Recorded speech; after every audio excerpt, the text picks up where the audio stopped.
그걸 아직도 몰라? 그게 최선이야? 그 정도밖에 못하는 거지? 참 운이 좋네. 이런 말을 들으면 진짜 화가 나죠. 왜냐하면 무시당했으니까. 이야기를 하다 보니까 누군가 떠오르는 사람이 있네요. 여러분도 그러신가요? 그런데 그거 아세요? 꼭 이렇게 말하는 사람은 어딘가 비슷한 것 같단 말이죠. 이런 사람들은 서로 핏줄도 같은 게 아닐 텐데 뭐랄까 뭔가 얼굴이랄까 외형이랄까 말투 분위기 하여간 같은 무언가가 같은 특징이 있는 것 같더라고요. 만약 이런 특징이 있는 사람들을 먼저 알아챌 수 있다면 이런 무시당하는 문제에서 벗어날 수 있을 텐데 라는 생각을 해보았어요. 그런데 이렇게 무례한 사람들을 보면 처음에 나를 무시하는 티를 안 내는데 내가 좀 잘해주면 뭐랄까, 내가 친절한 위치의 입장을 알았을 때 무시하는 말과 행동을 하더라고요. 그래서 말인데요, 이런 무례한 사람들을 알고서 어떻게 참 대응을 하면 좋을지에 대한 부분을 이야기해 보려고 해요. 그래서 이번 영상에서는 이런 사람들, 무시하는 무례한 사람들에게 대응하는 방법에 대한 이야기를 해보려고 해요. 영상 끝까지 보시면 이런 상황에서 당황하지 않고 대처하는 방법을 확실히 알 수 있을 겁니다.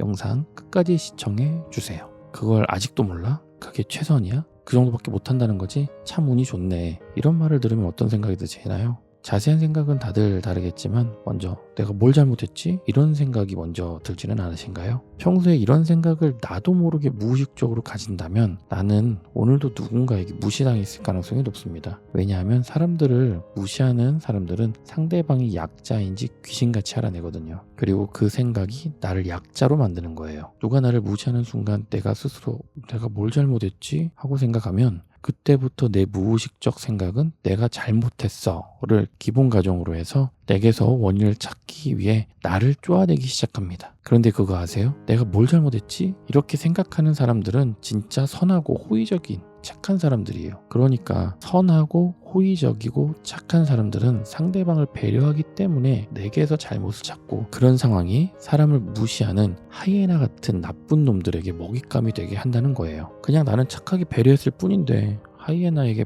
먹잇감이 되는 거죠. 이 하이에나 같은 사람들은 참 눈치가 빨라요. 그래서 약한 사람들을 먹잇감으로 먼저 잘 찾고 사람들 사이에서 주도권을 잘 잡죠. 그런데 그거 아세요? 이렇게 사람을 무시하는 무례한 사람들은 착한 사람들만을 타깃으로 공격을 하는 건 아닙니다. 좀 자세히 들여다보면 이 하이에나 같은 사람들은 자신이 공격했을 때 성공 확률이 높고 반격당할 위험이 작은 쉬운 목표를 고르고 선택한다고 합니다. 예를 들면 동물의 왕국에서 보듯이 하이에나가 다쳐서 약해져 있거나 무리해서 떨어져서 낙오된 목표물을 먹잇감으로 골라서 사냥하는 것과 같은 이치라고 볼 수 있을 겁니다. 그러면 이런 하이에나 같은 사람들로부터 보호받으려면 어떻게 해야 될까요? 먼저 누가 나를 무시하면 그 무시하는 상황과 말을 그냥 받아들이는 습관을 먼저 바꿔야 될 것입니다. 그러니까 내가 뭘 잘못했지? 라는 생각이 무의식적으로 든다면 그때 저 사람은 지금 이 말을 왜 하는 걸까? 라고 생각을 좀 바꾸는 거예요. 주체를 상대방으로 바꾸는 거죠. 저렇게 말하는 게 객관적 사실이야? 라고 또 생각을 이어가면서 그냥 저 사람 생각은 아닐까? 라고 의도적으로 생각을 또 확장해서 연결하는 거예요. 이 상황에서 나는 어떻게 말하는 게 나에게 그리고 저 사람에게 또 도움이 될까? 하고 의도적으로 계속 생각을 확장하는 겁니다. 이렇게 하면은 나를 보호할 수 있을 것 같더라고요. 그런데 왜 이런 하이에나 같은 사람들은 약한 사람들에게 무례하고 무시하는 행동을 하는지 그 심리가 궁금하진 않으셨나요? 저는 좀 많이 궁금하더라고요. 그래서 좀 찾아봤어요. 그랬더니 여러 이론들로 설명을 할 수 있을 것 같더라고요. 먼저 시다니우스와 플라토가 이야기한 사회지배 이론이 있다고 하는데요. 이 사회지배 이론이라는 말을 들어보신 적 있으세요? 저는 이번에 처음 들어봤는데요. 이 이론은 하이에나 같은 공격자들이 왜 특정 개인을 선택적으로 타겟으로 삼는지에 대한 내용을 설명할 수 있다고 생각되는 이론이더라고요. 내용은 이래요. 위계질서를 당연시하며 불평등한 상황을 정당화한다 라는 내용이었는데요. 이 사회지배 이론의 신념을 가진 사람들은 사회적 불평등이 자연스러운 결과라고 생각을 갖는데요. 그러니까 제가 이해하기로는 위계질서에 의해 강한 사람, 즉 힘이 있는 사람이 약한 사람을 찍어 누르는 게 당연하다고 생각을 갖는 것이라고 이해가 되더라고요. 예를 들어서 설명해보면 학교 내에서 힘이 센 학생이 약한 학생에게 무시나 괴롭힘을 일삼는 경우라고 할까요? 그렇더라고요. 또 더 찾아보니까 자기애적인 자기중심성, 권위주의적 성격 이론으로도 설명을 할 수 있을 것 같더라고요. 권위주의적 성격 이론은 많이들 들어보셨을 것 같은데요. 편견에 빠지기 쉽고 강자 대 약자로 세상을 보는 이분법적 사고를 하기 쉬운 거죠. 그래서 강한 자에게 약하고 약한 자에게 강한 행동 패턴을 보이는 겁니다. 자기애적 자기중심성의 특징은 타인에 대한 공감 능력이 부족하고 자신이 특별하고 우월한 존재라고 믿으며 타인을 자신의 목적 달성을 위한 도구나 수단으로 간주하는 경향이 있다고 합니다. 이런 류의 사람은 타인의 감정이나 필요를 고려하지 않고 자신의 욕구를 충족시키는 데에만 집중하며 이러한 과정에서 타인에게 상처를 주거나 피해를 입히는 것을 개의치 않는다고 하더라고요. 제가 찾아보니까 이러한 내용으로 나를 무시하는 사람들을 설명할 수 있을 것 같더라고요. 그러면 지금까지 영상을 보시고 이런 생각을 또 하시는 분들이 있을 것 같아요. 아, 그래, 나를 무시하는 사람들의 특징은 이제 알 것 같다. 그래서 구체적으로 어떻게 해야 다시는 무시당하는 상황을 겪지 않게 될 수 있을까 하는 이런 생각을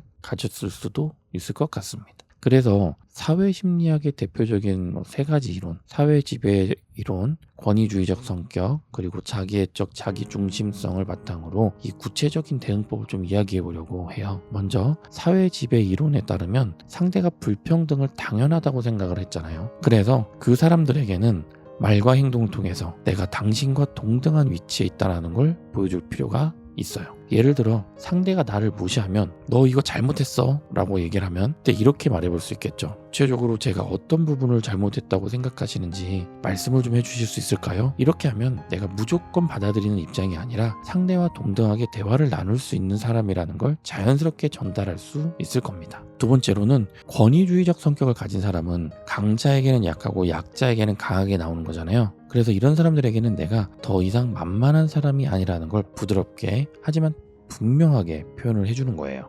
예를 들면 제 생각도 한번 들어주실 수 있을까요? 라고 하던가 또는 이 문제에 대해서 저도 좀 의견이 있는데요. 라는 식으로 이렇게 내 의견을 분명히 전달하면 권위주의적 성향을 가진 사람은 내가 더 이상 쉽게 보이지 않을 가능성이 높아지는 거죠. 세 번째로는 자기애가 강하고 자기중심적인 사람들은 상대방을 자기 목적을 위한 도구처럼 대하는 경우가 많잖아요. 그래서 이런 사람들과는 명확하게 거리를 두고 한계를 분명히 할 필요가 있다고 생각이 되더라고요.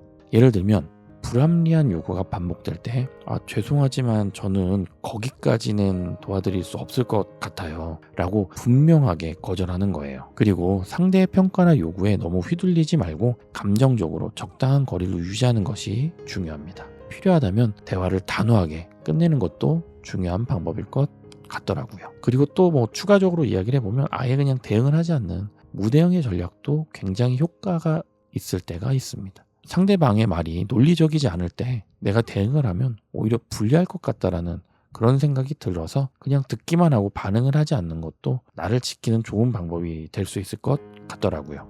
정리하면 이렇습니다. 평등한 대화 자세를 유지하면서 잘못에 대한 구체적인 근거를 요청하는 거예요. 또 내 입장과 의견을 분명히 밝히는 거죠. 그리고 불합리한 요구에는 분명하고 단호하게 거절을 하며 거리를 유지하는 거예요. 필요할 때는 무대응으로 대처하는 방법도 있고요. 이렇게 심리학 이론을 현실적인 상황에서 적응해서 연습을 해보면 앞으로 이런 무시당하는 상황에서 훨씬 더 자신을 주도적으로 보호할 수 있지 않을까 생각을 해보았어요. 이 이야기를 듣고 도움이 되셔서 실제 행동하시는 분들도 있을 겁니다. 그런데 또 이런 분들도 계실 것 같아요. 말이 안 나온다. 입이 안 떨어지는데 저 사람한테 어떻게 이런 이야기를 하지?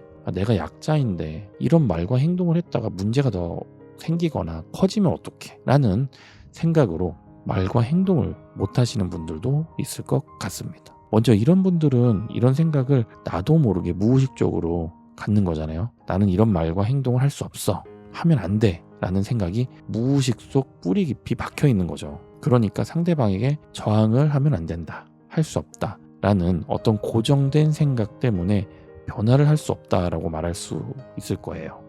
알아요. 이 이야기를 들으면서 또 이런 생각하신다는 거 알아요. 너가 뭘 알아? 답답한 소리를 하네. 내 상황도 모르면서 너도 내 상황이 되면 말 못할 거면서 라는 생각을 하고 계신다는 거 알아요. 그런데 저희 최면 상담센터를 방문하시는 많은 내담자분들이 이런 생각을 갖고 오셨을 때 상담을 하다 보면 이런 생각은 나도 모르게 무의식적으로 심어져 있는 제한적 신념 때문이라는 것을 내담자 스스로가 깨닫게 되는 경우가 있어요. 이런 상담을 통해서 제한적 신념이 깨지고 나면 앞에 이야기했던 방법과 내용을 각자 내담자의 상황에 맞게 스스로 잘 적용을 해서 헤쳐나가시더라고요. 네, 지금 앞에 이야기한 방법을 직접 적용해서 나를 무시하는 사람들에게 해볼 수 있게 된다는 거예요. 그러면 결국 그 무례한 사람의 말과 행동이 바뀌게 된다는 거예요. 하지만 만약 이 방법을 나에게 계속해서 적용하기 힘들다면 내 무의식에서 방해하는 행동을 제한하는 그 생각과 신념을 바꿔주는 게 먼저 필요합니다. 이를 위해서는 스스로 제한적 신념을 바꾸는 여러 가지 방법들을 활용해 보는 건데요. 그 여러 가지 방법 중에 하나가 시야를 넓히는 연습을 하는 거예요. 요새 유행하는 말로는 메타인지를 높여서 상황을 다르게 본다라고 이야기할 수 있고요. 만약 스스로 제한적 신념을 바꾸기 어렵다면 전문가의 도움을 받아보시는 것도 좋은 선택일 겁니다. 네, 지금까지 이 영상이 재밌으셨다면 좋아요 부탁드립니다. 또 도움이 되셨다면 구독 눌러주세요. 앞으로 영상을 만드는데 힘이 됩니다. 더 좋은 영상들이 앞으로 준비되어 있어요. 앞으로도 자주 뵐 수 있으면 좋겠습니다. 지금까지 영상 시청해주셔서 감사합니다. 마인드바디랩 유튜브 채널 마음, 물음표, 느낌표 채널이었습니다. 오늘도 행복한 하루 보내세요. 영상 시청해주셔서 감사합니다.